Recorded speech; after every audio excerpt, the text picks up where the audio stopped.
Welcome to the Healing Pod. I'm Megan, a licensed clinical psychologist.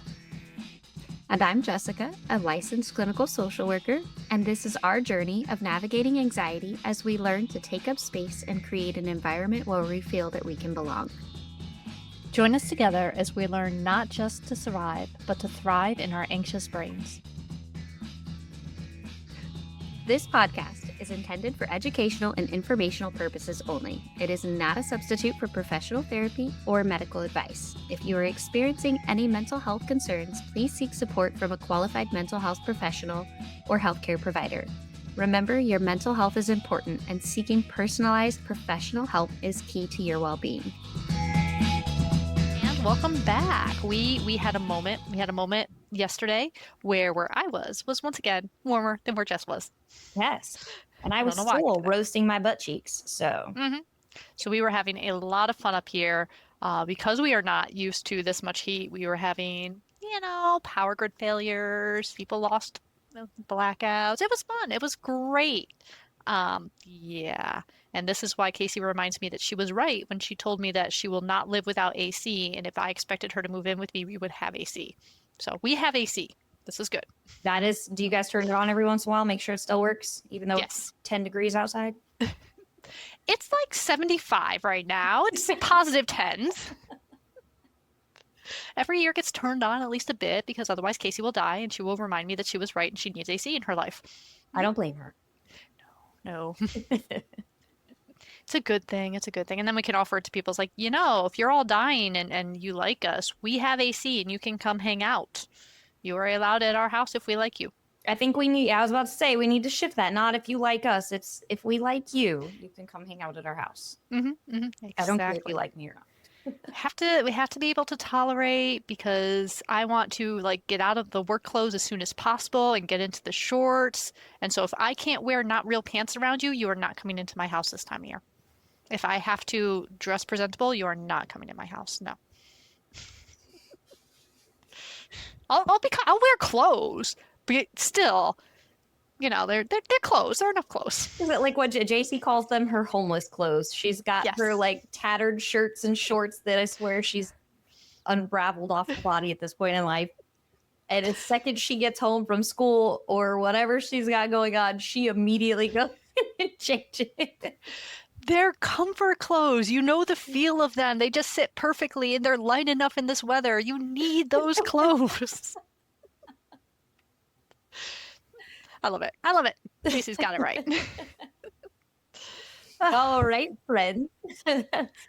Well, we are here today. We are going to talk about emotional clutter. So all of that junk drawer in our brain that is keeping us from being productive and completing things that we actually want to complete.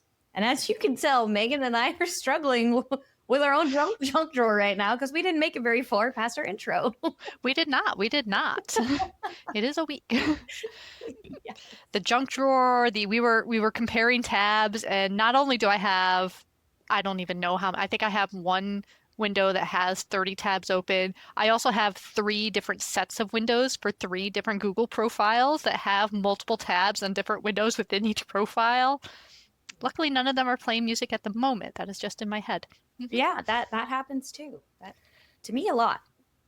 Yeah. Well, and every time you restart the computer and you reload all the tabs, because I can't just delete them, they start playing music and I have to figure out which one is playing the music. I have had a client try to show me how to stack and organize my tabs 10 times now. And I don't know if I just can't figure it out or it takes too much brain stability to be able to sort those tabs. I mean, it's, for me, the way my brain works, my life works, I have piles, and I inherited this from my dad. So I have this is my active working on pile. This is my I need to do it over time pile. This is my reference pile. And I know where things are in the depth of the pile. So I can go to the specific piles for, and that's how my tabs on the computer are. Is okay, this is for these type of tasks. This is for these type of tasks. This is for these type of tasks. So I can go to the set spot and then sort through it all. So there is organized chaos, but the point of the overload is there is just so much.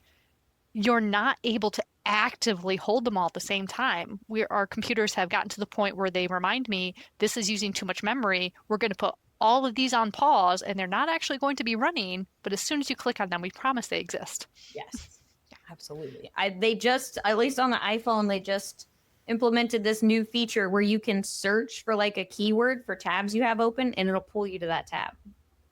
You know, there's a limit on how many tabs you can have open on your iPhone. Yes. In case you found that. 500. And I have to go through, every time I want to open something new, I have to go through and close a couple. There is a limit on the tabs. And it is such a realistic thing because our brains have limits too.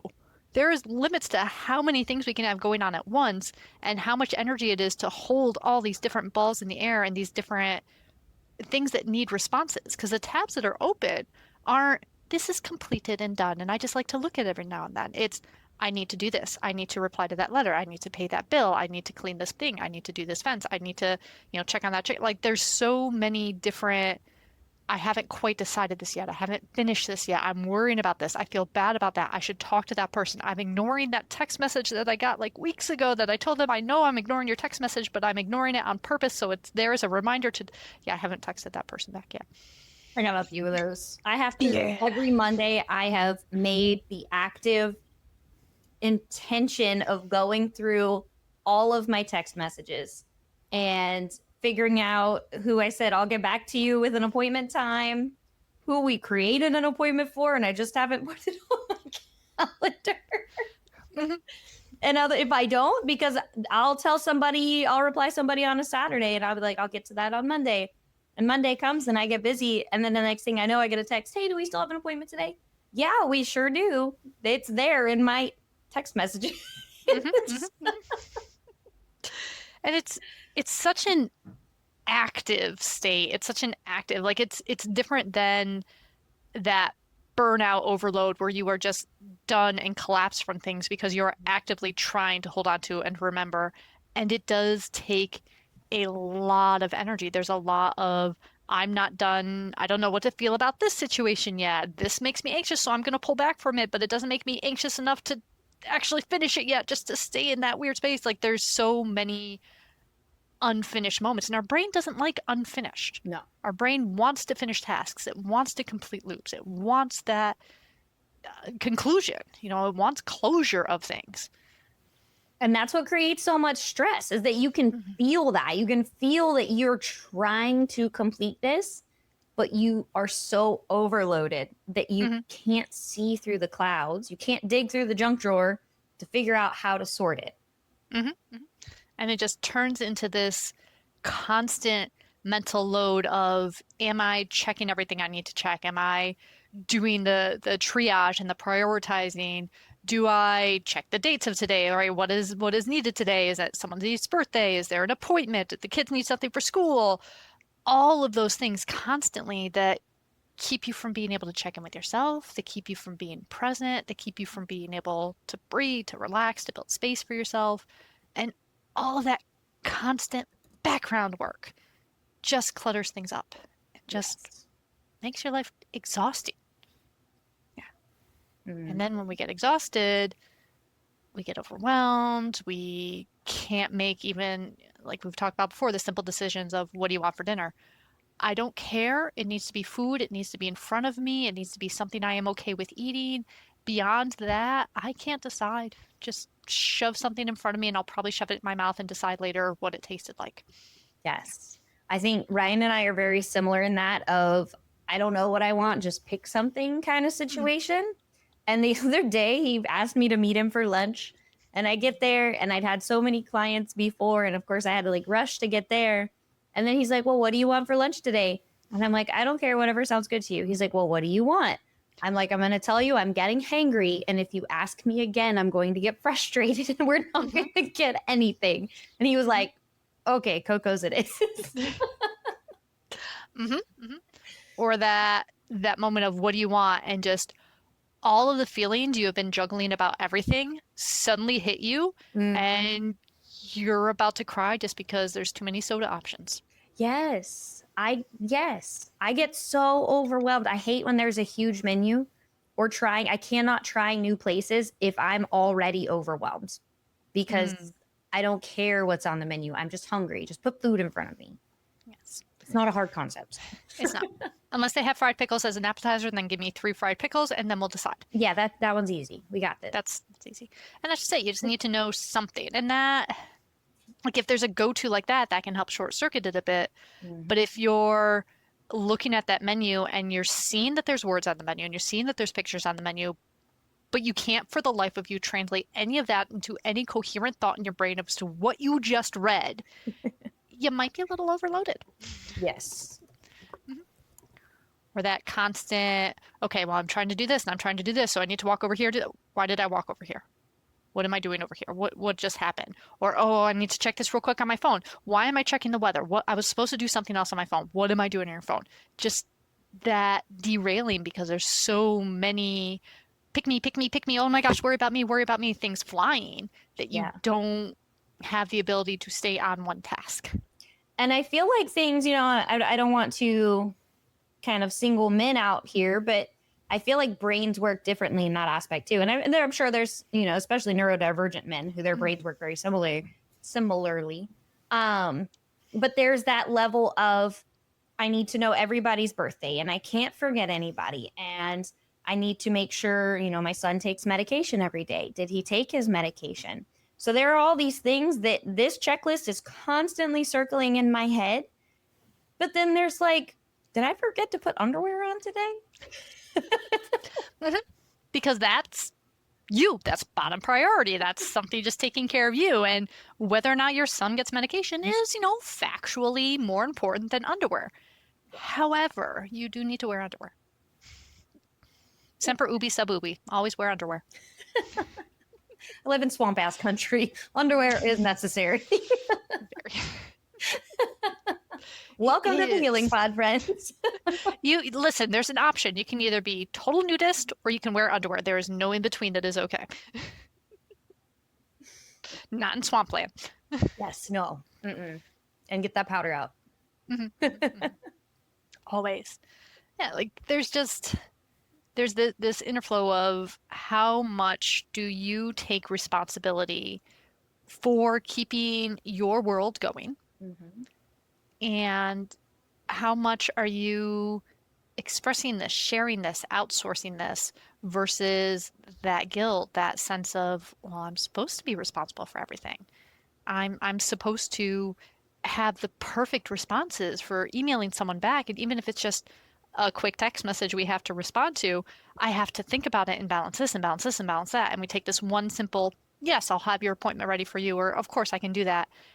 And it just turns into this giant thing where I can't look at the message because it feels so much bigger than the simple thing I know it is. Yes. And that is exhausting.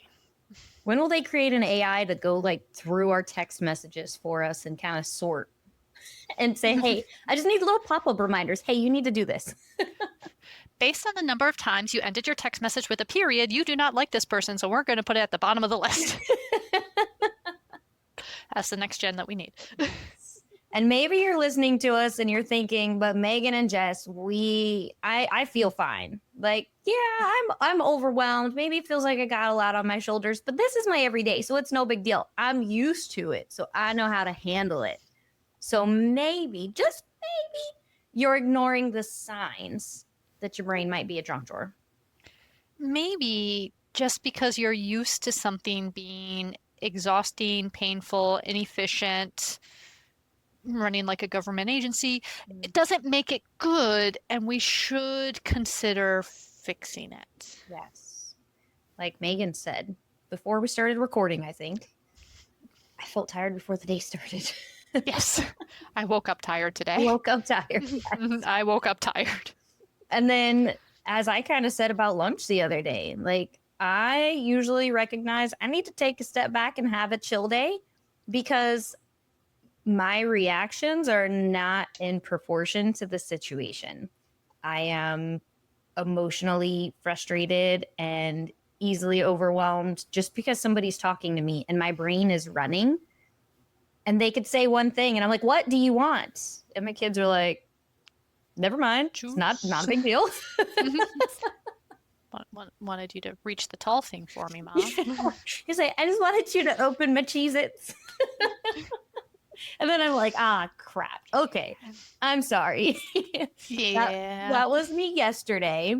And I was getting very frustrated over my son just not wanting to put his pants on yet. He wanted another Fruit Loop before he put his pants on. I'm like, whatever. Eat your Fruit Loops. I don't care. At this point, like, I don't even care. Just get your clothes on. So then I get back from taking him from daycare. And I was like, you know what? I don't have sessions until 1 o'clock this afternoon. So I took the big kids and we went and saw How to Train Your Dragon. And I spent the first 4 hours of my morning sitting in a movie theater, eating popcorn and drinking soda at Oh, that sounds 9:30 in the lovely. morning. Oh, that's lovely. Yes. And I was like, I needed this. And even my daughter was like, you're in a much better mood today. Yeah. Taking that break, stepping away from it, reorganizing, looking at this thing that you're trying to hold and you're trying to balance and going, I don't care about this. This doesn't matter. I don't need to fight with you over pants when no one's going to look at your butt. Exactly. Mhm. He's 3. He's got this new thing where he turns his clothes inside out and puts them on backwards.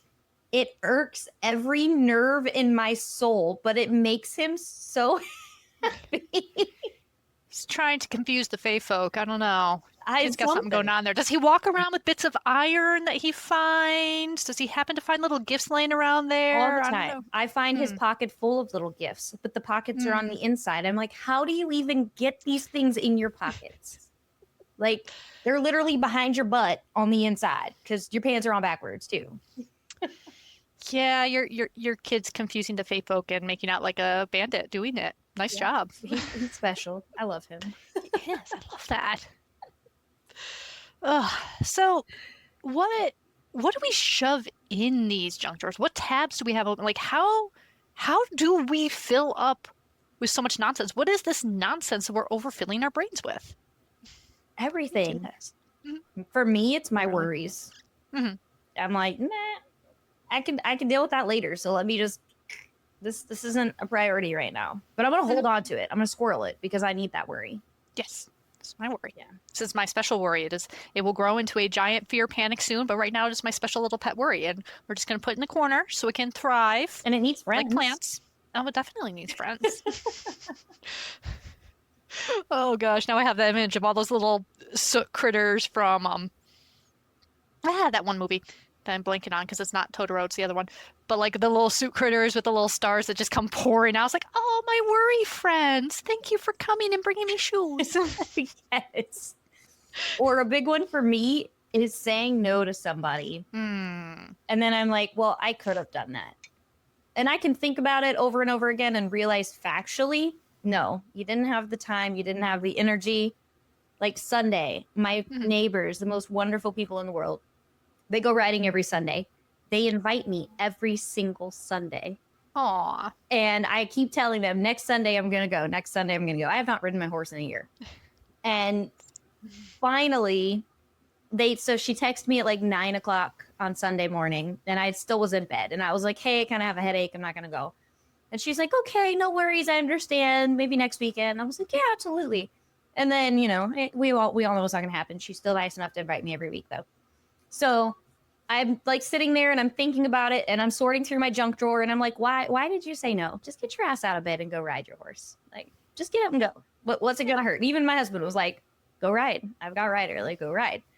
And I'm like, no, it's okay. And then I called her and I was like, hey, have you guys already left? She's like, yeah, but we're down the road. I can turn around. So then I'm like, oh no. You guys have already left. Inconvenient. I will, exactly. I will not. And she's like, it's not an inconvenience. We're literally on the road. I was like, no, because I'd have to tack my horse up and all these excuses, right? Like my junk drawer is just like bursting. Mhm. I've just exploded it, when you're like trying to open it and something's stuck. I'm like, no. Mm-mm. I was like, no, it's okay. When you guys get back, I'll come see you. I'll come hang out with you. And I did do that. I almost didn't. Okay. But I did do that. And I went and hung out with them. And it turned into all kinds of shenanigans of the horse jumping the fence because they got new BLM Mustangs. And I was like, oh, Ooh. Lord. But Mhm. I went because I had to take that deep breath and say, why am I fighting with my junk drawer right now? Like, Mhm. just go. You know you love being with the horses. It's something that doesn't require anything from you. Go hang out with them. And we had a great time. It was hot as hell. Yeah. But And I went. it does seem like, the worries, the guilt, like the things that get shoved in those junk drawers are those uncomfortable, inconvenient, emotional creating things. Like, oh, I'm ignoring talking to this person because I need to set a boundary with them. And you know what? How's ghosting for a boundary? It's bad. Set your boundaries. Or like you said, the guilt over saying, no, I can't do that. Even if it's just, no, I don't want to do that. Or no, I really can't do that, but you need it. That feeling of, I'm not good enough. Am I hurting this person? Worries about, am I good enough? Can I get this done? Do I have the abilities to do this stuff? Old stuff that we haven't dealt with that we don't want to take the time to sit and feel. You know, Yes. things that, if we look at it, make us look at ourselves and either be horrible human beings and call ourselves horrible names and treat ourselves badly, We or would never. challenge that and say, maybe I can do this thing, but it's scary and it's not going to be perfect. Yes. And maybe you're not actually a burden and the people want you to go with them. Yeah, like maybe riding your horse down a road or trail is just absolutely wonderful, and people want to share that with you because they know you truly love it as well. Mm-hmm. Or like Maybe. Ryan said, they didn't have to turn around. You could have just gotten your horse out. You tack up pretty quick and just gone and met this. You It's could like, have. You could have just done the fast walk. but what if they went a different direction than I would have expected them to? Then I'm riding by myself in the forest and I might enjoy it. And then what do I do? Oh, yeah, I haven't ridden my horse in forever either, and I definitely need to go get lost alone in the woods because it is amazing. Yes. We really Especially when should I start doing accidentally that. find other people's trail cams and wave at them like, "Hi, my bad, gonna go now." Listen, if you come up on the back of a posted private property sign, what are you supposed to do? Just saying. Yeah. Just roll with it. So, very emotionally based, very uncomfortable analyzing ourselves, having to deal with not being perfect, with disappointing people. What do we do about all this? What do we do with this giant overpacked, there's a potato masher in there somewhere that's keeping us from fully opening the drawer clutter that we have created? I don't know.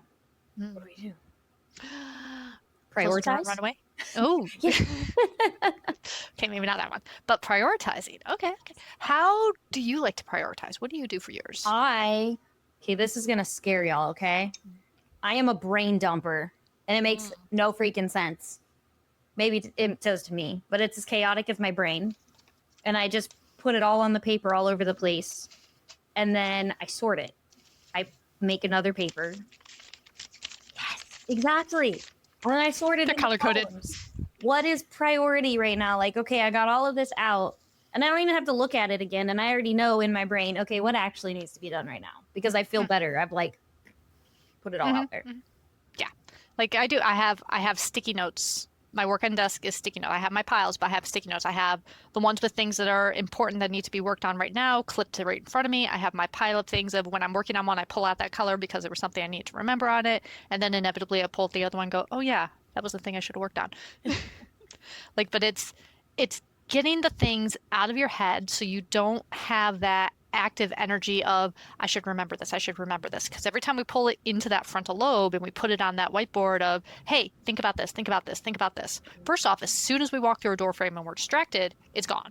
Yes. Like that's how the whiteboard works. It's an etch a sketch. You walk through something, it shakes, and it's gone. And secondly, that is constant energy. Brains use a lot of energy. They use a lot of our energy, and keeping them in that active mode is exhausting. So if we can write it down and we don't have to remember it, that's a little bit left we don't have to work on. That's a little less that we don't have to be exhausted by. Yes. And then we can sort through of like, oh yeah, that's nonsense. Oh yeah, that is easy. Oh yeah, like we can look at what it is and not what it grows to be when we're pretending not to look at it in our head. And I like the brain dump because it's all there. You can spread it out, you can look at it and say, what on earth is this nonsense? And then we gotta sort it. Yeah. So we gotta dump it out first. What is it all? And then we got to sort it. The sorting is the scary part sometimes. It can be. It can be. Because that can get overwhelming too if you try to do too much.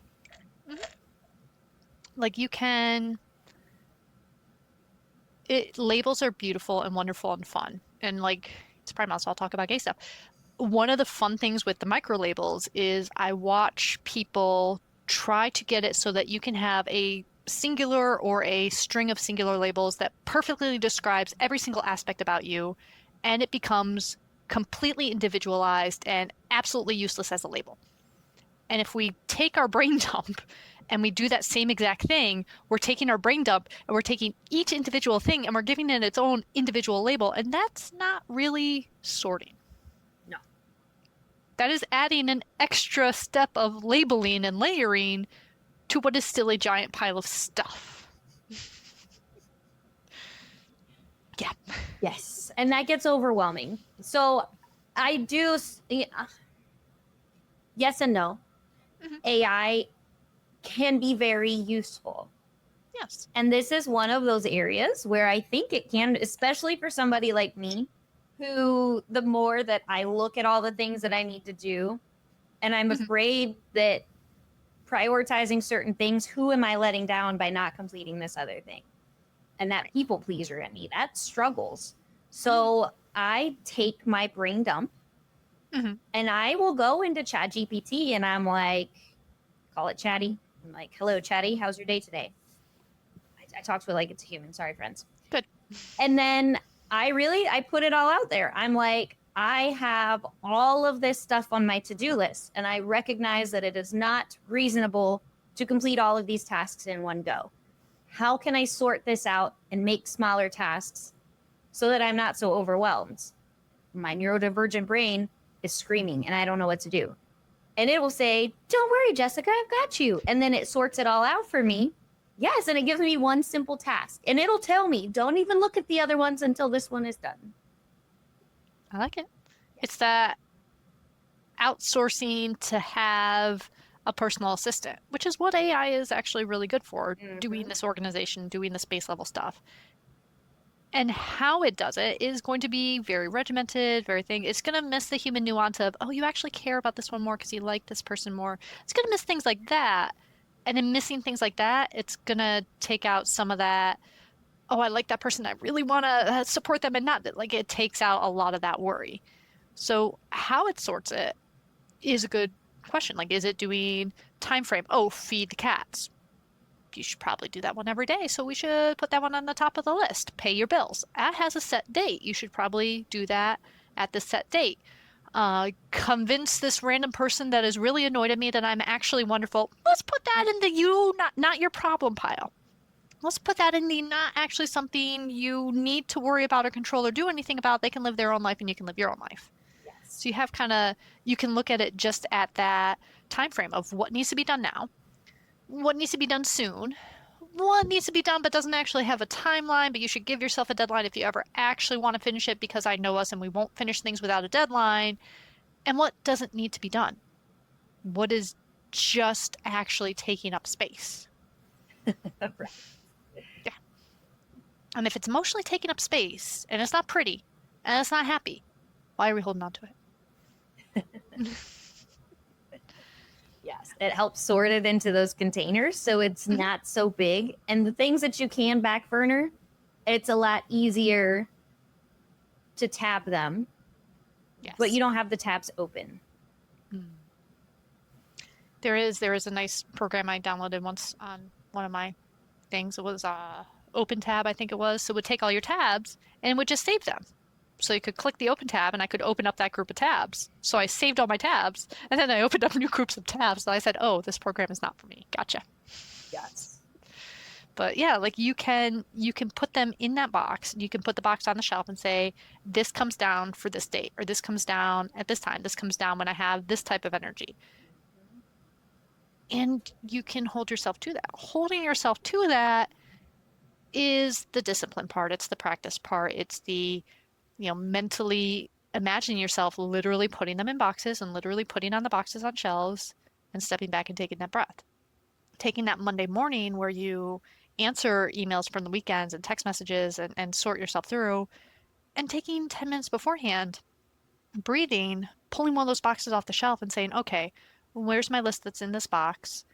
What of these things is for today? What of these things is not for today that I can put back?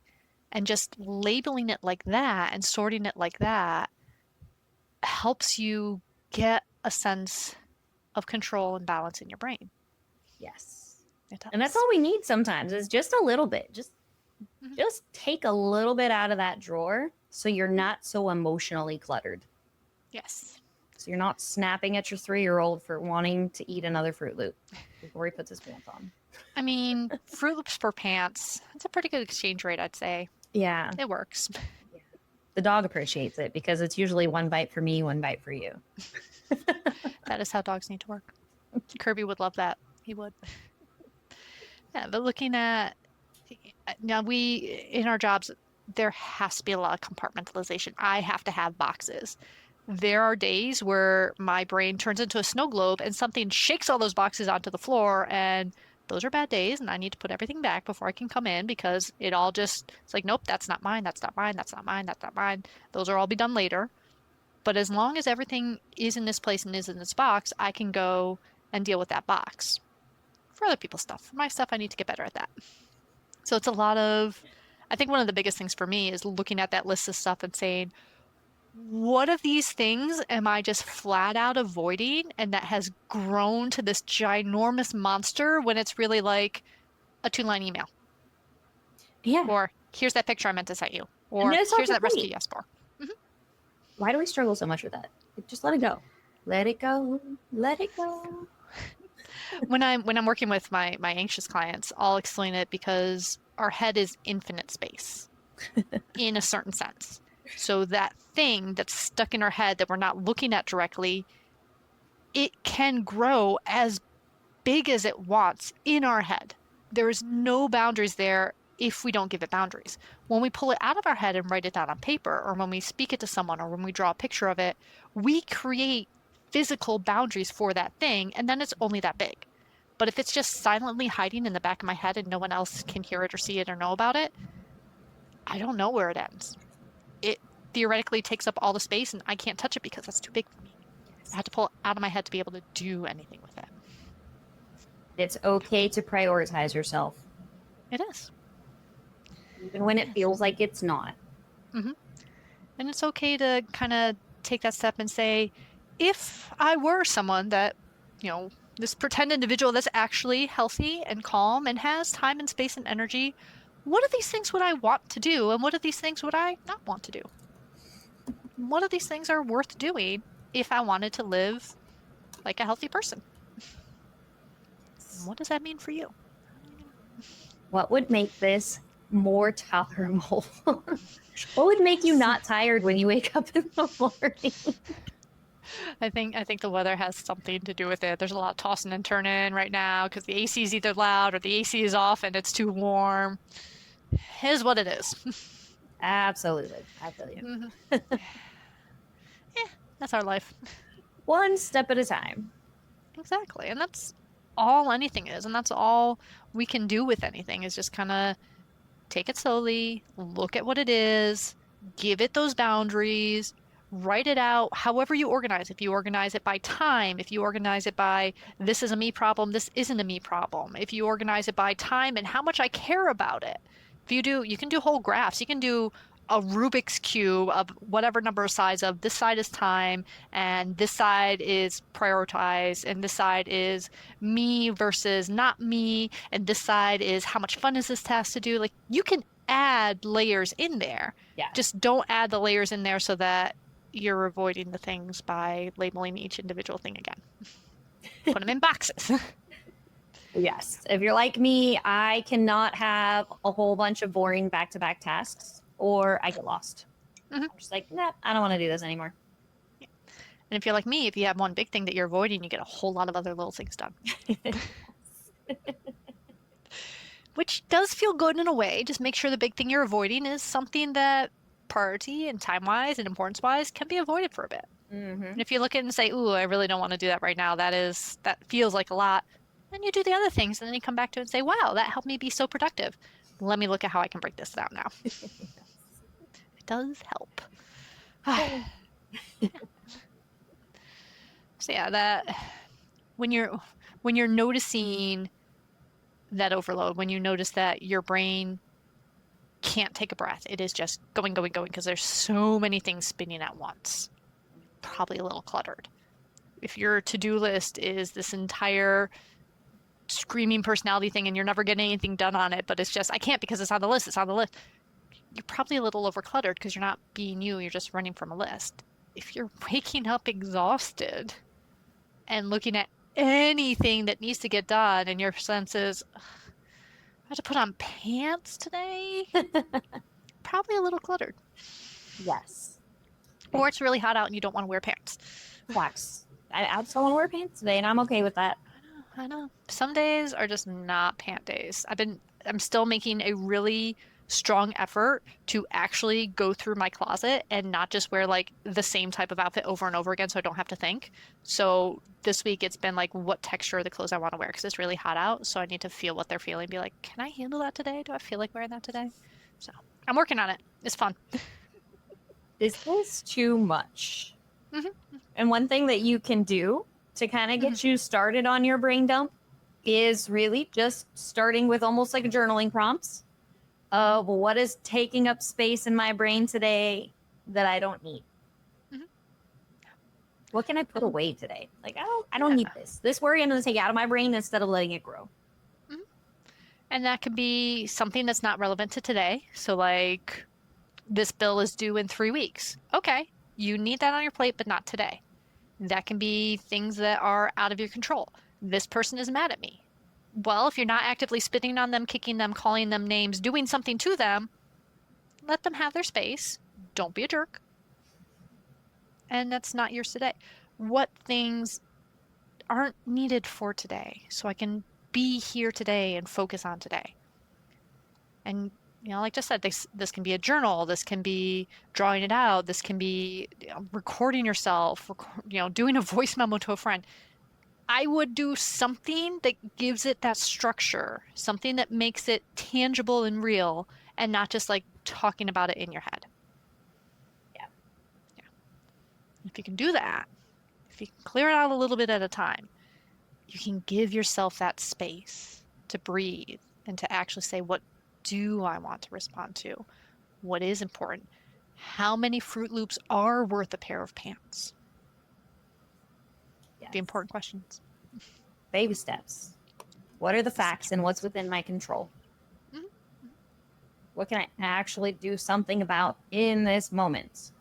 And if I Mhm. can't, it doesn't require my attention right now. Yeah. And again, we're never looking for perfection here. We're just looking for a little more space.